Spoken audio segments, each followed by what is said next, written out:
The war in Syria includes some unlikely participants. They are rushing to save priceless antiquities from being destroyed or stolen.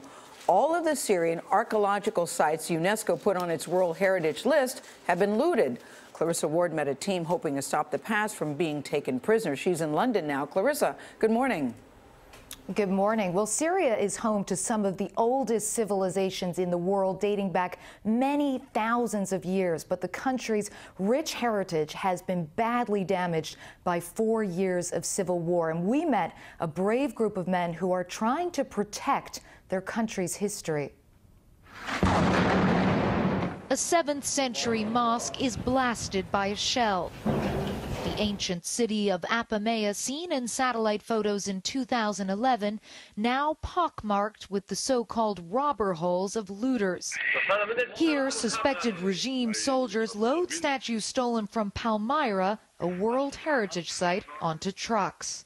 Syrian-British archaeologist Dr. Amr al-Azam is with Shawnee State University in Ohio. When he saw his country's precious heritage being decimated, he and former colleagues and students inside Syria began a race to record the destruction and to prevent the theft. Some of them were once museum curators, archaeologists, who feel passionate about their own culture, their own history, and about their own country. And they feel that it is part of their duty, their responsibility, to protect this cultural heritage. Armed only with cell phone cameras, notepads, and sandbags to protect fragile mosaics and artifacts, Azam's men routinely brave regime shells and snipers and travel through dangerous ISIS territory. Digging by hand is one thing.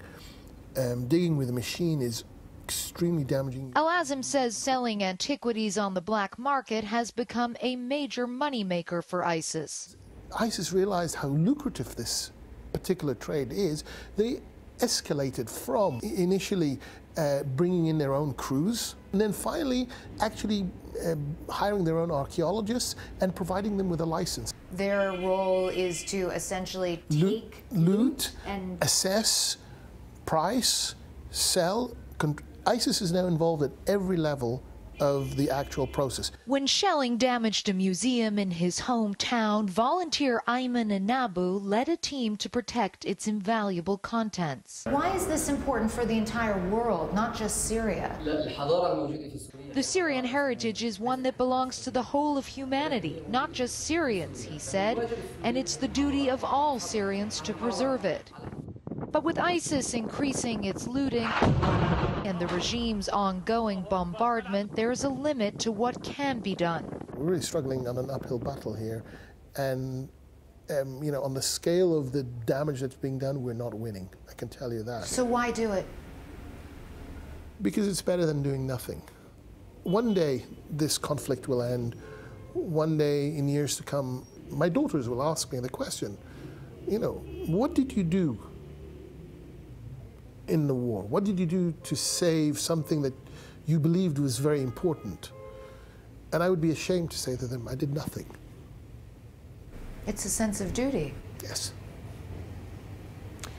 The artifacts that are looted by ISIS and other groups are sold to middlemen and small-time dealers in neighboring countries like Turkey and Lebanon. But those dealers may sit on them for up to a decade before trying to sell them on the international antiquities market, making it that much tougher to track. Gail? Boy, Clarissa, the doctor's words to his daughter, very touching. So what can be done to stop this?